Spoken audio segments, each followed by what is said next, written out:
Konnichiwa minasan, ketemu lagi di episode terbaru Podsekai ini, podcastnya Natmi Sekai.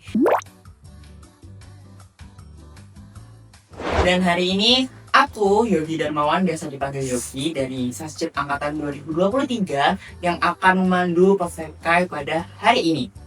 Dan hari ini tuh kita bakal bahas topik apa sih guys? Kita bakal bahas topik yang bener-bener bikin pusing semua anak Sasjep dari Ichinensei sampai Sanensei, semuanya pusing. Dan hari ini kita akan mencari tahu gitu, mencari tahu banyak dan apa ya, agar kita itu tercerahkan guys. Bahas topik apa sih? Kita akan membahas topik tentang peminatan yang ada di bahasa dan sastra Jepang gitu. Dan pastinya untuk membahas ini aku tidak akan bahas sendiri. Aku ditemani oleh narasumber kita yang sangat keren hari ini, Nabila Sensei. Mungkin boleh untuk memperkenalkan diri Sensei? Oke, baik. Minasan, konnichiwa. Perkenalkan, saya Nabila Tina Khairul Zahra. Biasanya minasan manggil saya Nabila Sensei ya. Dan saya yakin minasan udah kenal saya lah, karena toh ketika minasan Ichinensei saya ngajar kan ya. Iya. Sebelumnya terima kasih untuk Nisekai sudah mengundang saya di acara Podsekai hari ini ya. Dan mungkin langsung saja Sensei, kita membahas topik yang benar-benar menurut kami sangat berat Sensei. Karena jujur membuat kami migrain semalaman, 7 malam kita migrain sebelum KRS. Yaitu jadi tentang peminatan yang ada di prodi kita, bahasa dan sastra Jepang. Ada linguistik dan sastra budaya. Mungkin Sensei bisa jelaskan linguistik itu bagaimana, sastra budaya itu bagaimana gitu. Oke, baik. Sebelumnya mungkin saya akan membahas dari sastra budaya dulu, karena saya sendiri juga tergolong dosen sastra budaya ya. Jadi sastra budaya itu biasanya membahas tentang tidak hanya budaya populer, tapi juga membahas tentang masyarakat Jepang, membahas sastra. Dan sastra di sini itu minasan jangan berpikir sastra kuno ya, enggak ya. Bahkan minasan membahas novel modern, light novel itu sudah termasuk sastra. Pun juga teori-teori yang digunakan itu biasanya lebih kompleks ketimbang linguistik, misalnya teori gender, teori representasi, semiotik, resepsi pernikahan ya, dan semacamnya. Sedangkan untuk linguistik itu minasan akan berfokus pada penggunaan bahasa. Biasanya mahasiswa itu akan meneliti bahasa yang digunakan dalam anime misalnya, atau bahasa digunakan dalam drama dan semacamnya gitu. Berarti linguistik itu pembahasannya lebih ke bagaimana kita menggunakan bahasa Jepang gitu, bagaimana strukturnya mungkin. Dan untuk sastra budaya lebih ke sastra, ada sastra kuno nggak tapi Sensei? Ada sastra modern juga berarti gitu, dan juga membahas budaya masyarakat dan budaya Jepang yang lainnya gitu. Dan pertanyaan yang sangat-sangat ingin kami tanyakan adalah, kenapa kok kami disuruh dan wajib untuk memilih ini Sensei, memilih antara dua ini, kenapa gitu? Oke, baik. Sebenarnya alasan kenapa sih mahasiswa tuh harus pilih satu aja gitu ya, kenapa sih kok nggak boleh dua-duaan? Sebenarnya ini adalah cara agar mahasiswa itu konsisten terhadap pilihannya. Ini saya akan berbicara berdasarkan pengalaman pribadi ya. Jadi di tempat saya kuliah dulu, mahasiswa itu bebas memilih peminatan apa. Bahkan tidak jarang banyak yang tiba-tiba switch. Misalnya di pertama kali mengajukan judul itu linguistik, tapi seiring dia membuat skripsi dia sadar bahwa aduh kok linguistik kok susah ya, kok datanya tidak sesuai ya, sepertinya lebih cocok menganalisis dari perspektif sastra deh. Akhirnya dia switch, tentu saja dengan seizin dosen pembimbingnya ya, dan itu cukup banyak terjadi di kampus saya. Sedangkan kalau di UNER itu sebenarnya mencegah hal yang dalam tanda kutip labil seperti itu. Kalau misalnya memang dari awal memilih linguistik, tolong konsisten dengan linguistik. Kalau memilih sasbud, tolong konsisten dengan sasbud. Kenapa kok diminta harus konsisten itu? Pertama, itu nanti ada dampaknya ketika minasan ingin mengambil S2. Linguistik ya sebaiknya mengambil S2-nya juga linguistik. Sasbud ya sebaiknya mengambil S2-nya juga berkaitan dengan sasbud. Sehingga kalau misalnya nanti minasan ingin melanjutkan lagi ke S3, minasan bisa linear. ilmunya kayak itu. Dan ini juga sebenarnya ada kaitan dengan ketika nanti minasang lulus, minasang mau jadi apa. Oh gitu. Berarti ada hubungannya ya dengan apa yang ingin kita tempuh di masa depan gitu. Dan tentang pekerjaan sih tadi kan sudah di-mention. Kalau bidang linguistik itu biasanya relevan di pekerjaan yang seperti apa, dan sastra budaya itu relevan di pekerjaan yang seperti apa juga. Oke, baik.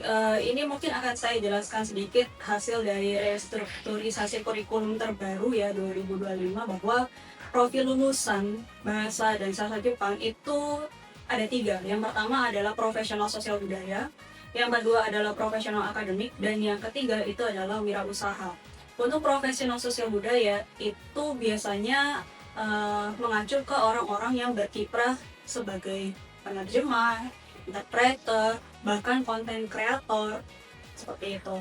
Lalu untuk yang profesional akademik itu biasanya mengacu ke orang-orang yang memang berkecimpung di dunia pendidikan, misalnya sebagai guru bahasa Jepang atau sebagai tenaga pendidikan dan semacamnya. Dan yang terakhir adalah wirausaha. Ya, minasang mungkin sudah kebayang lah ya wirausaha ngapain gitu. Nah, lalu apa hubungannya antara linguistik Sasbud dan profil lulusan itu? Biasanya kami membuat profil lulusan itu tuh dengan pedoman pada minat minasang. Kalau minasang itu berminat di linguistik, itu biasanya nanti akan mengarah ke profesional akademik. Kenapa? Karena profesional akademik itu butuh pengetahuan linguistik yang mendalam. Karena minasang harus bisa menjawab apa bedanya ni aimas dan to aimas. Gitu. Sedangkan kalau Sasbud itu biasanya nanti akan diarahkan sebagai profesional sosial budaya. Kenapa? Karena ketika minasang menjadi penerjemah, minasang harus tahu nih konteks budayanya seperti apa, konteks kondisi masyarakat Jepang seperti itu seperti apa, sehingga tidak ada mistranslation. Pun juga ketika membuat sebuah konten sebagai content creator, minasang juga harus bisa tahu kira-kira konten apa yang minasang buat relate dengan kondisi masyarakat Jepang saat ini atau tidak. Wah, ternyata cukup beragam ya profil lulusan bahasa dan sastra Jepang modern sensei. Ada yang apa tadi? Profesional akademik, profesional sosial budaya, dan wirausaha. Kalau wirausaha ini baru ya sensei? Betul, wirausaha ini baru, kemungkinan berlakunya mulai angkatan 2025. Selamat ya angkatan 2025. Selamat kalian mendapatkan hal baru dari kami ya. Tuh. Dan oh ya, untuk yang wirausaha ini sensei, apakah wirausaha pada umumnya atau memang saklek khusus kejepangan gitu sensei? Oke. Untuk wirausaha sebenarnya diarahkan ke wirausaha khusus kejepangan. Tapi bukan berarti minasang menjadi penjual takoyaki. Tidak, bukan seperti itu. Tapi lebih ke arah bagaimana minasang itu bisa menjual, bukan menjual ya, membuat bisnis yang ada kaitannya dengan Jepang, baik itu produk yang minasang pasarkan, jasa yang minasang tawarkan, atau sekedar SOP. Karena di wirausaha nanti minasang akan belajar etos kerjanya Jepang itu seperti apa, misalnya 5S lah, atau misalnya Kaizen, dan lain sebagainya. Gitu. Berarti memang ada apa ya? Ada prinsipnya juga kan sih. Oke. Dan saya mau bertanya hal yang menurut saya apa ya, selalu yang saya tanyakan sensei, dan buat saya penasaran kenapa peminat Sasbud itu banyak. Kan saya anak linguistik ya sensei. Jadi saya agak merasa seperti minoritas gitu sensei di sini sensei. Kenapa yang minat Sasbud itu kok banyak, bahkan kalau sekarang kita angkatan 23 itu dibagi jadi 2 kelas, dan sementara linguistik 1 kelas saja. Menurut saya kenapa? Ini berdasarkan observasi pribadi ya. Jadi biasanya mahasiswa itu agak dalam tanda kutip takut masuk linguistik, karena di linguistik itu biasanya dituntut untuk mencari data sebanyak mungkin, betul. Benar. Atau itu juga kenapa berdasarkan pengalaman saya, biasanya skripsi mahasiswa linguistik itu tebal-tebal. Dan ya kalau misalnya tidak rajin menggali data, wah susah itu skripsinya nanti. Tapi pro dari linguistik adalah teorinya itu aja, tidak begitu banyak variasi. Misalnya gaya bahasa gitu, ya udah pakai aja Seto Kenichi. Tapi sebaliknya kalau Sasbud, minasan boleh hanya mewawancarai 2 narasumber misalnya sebagai sumber data, tapi minasan harus mendalam gitu. Jadi mungkin perspektifnya dari situ ya, mahasiswa merasa aduh berat banget nih kalau linguistik datanya harus banyak, kalau sastra datanya bolehlah dikit gitu. Tapi kontra dari Sasbot adalah teorinya itu banyak dan bervariasi. Contohnya adalah semiotik. Ini yang biasanya itu menjadi dalam tanda kutip ya pertanyaan jebakan gitu. Semiotik itu ada macam-macam. Secara garis besar ada 2, yaitu diadik dan triadik.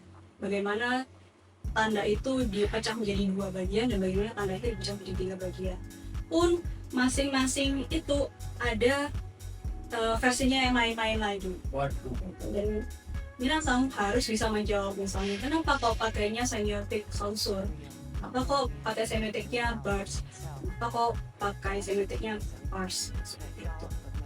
Itu kontranya Sasbot. Wow.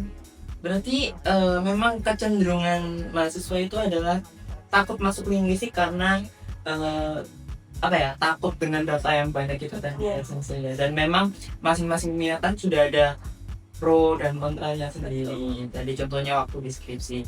Nah, saya mau tanya tentang skripsi juga.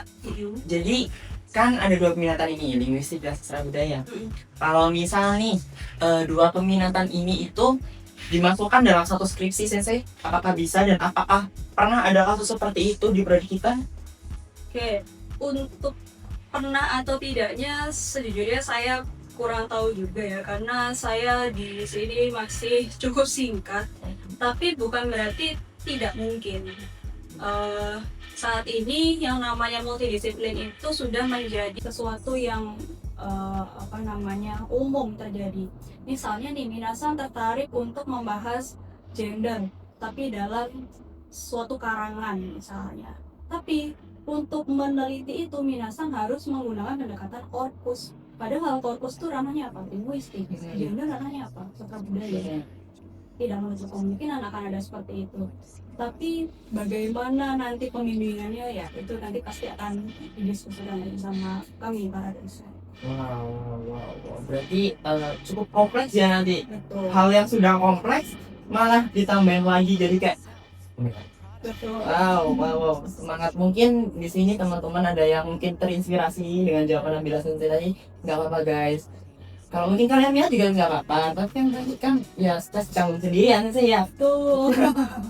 Itu. Dan apa ya? Berarti kita itu benar-benar harus minat ya Sensei, dan benar-benar harus tahu gitu kita itu mau mengambil jalur apa gitu. Entah itu pendidikan S2, S3 atau mungkin pekerjaannya itu bagaimana gitu. Tapi misalnya sih saya itu minatnya di linguistik, tapi menurut saya itu pekerjaan yang saya inginkan itu ranahnya tuh sastra budaya gitu. Tapi saya tuh minatnya linguistik, tapi saya tuh pengen kerjanya tuh yang tadi yang profesional sosial budaya. Itu apakah ada kemungkinan sih kalau bisa melenceng dikit lah gitu? Oke, untuk soal pekerjaan sebenarnya tidak harus saklek, nanti ketika ngambil peminatan linguistik harus profesional akademik atau sebaliknya satu harus profesional sosial budaya. Tidak, itu hanya gambaran kasar yang coba kami buat biar mahasiswa itu tidak bingung nanti ketika lulus mau jadi apa. Kalau misalnya nih minasan ngambil linguistik, tapi nanti bekerjanya sebagai konten kreator, padahal konten kreator kan profesional sosial budaya, nggak apa banget. Atau sebaliknya, minasan ngambil Sasbud, tapi nanti bekerjanya itu sebagai guru LPK, nggak apa banget gitu.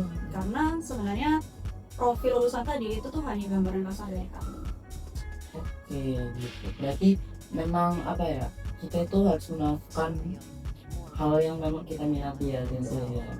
Jadi jangan sampai ada rasa terpaksa, terutama waktu milih peminatan ini ya saya. Betul, jangan ada rasa terpaksa, jangan ada menyesal karena tidak mengambil apa yang diinginkan. Benar, setuju. Jadi gitu guys, kami harap di sini, Nabila Sensei harap dengan adanya episode kali ini tuh penonton podcast di sini bisa tercerahkan sedikit lah ya Sensei, apalagi untuk angkatan 2024, angkatan 2025 atau mungkin ada teman-teman siswa di sini yang memang ingin masuk di program studi bahasa dan sastra Jepang, mungkin biar tahu nih kalau di program studi kita ini ada blok minatan linguistik dan sastra budaya gitu. Dan terima kasih untuk Nabila Sensei karena sudah meluangkan waktu dan jawaban-jawaban yang sangat-sangat berbobot dan dapat memberikan kita secercah saya kehidupan Sensei karena kita sudah tercerahkan sekarang. Gitu, terima kasih Sensei, arigatou gozaimasu. Terima kasih banyak. Dan untuk teman-teman, nantikan episode podcast lainnya. Sampai jumpa.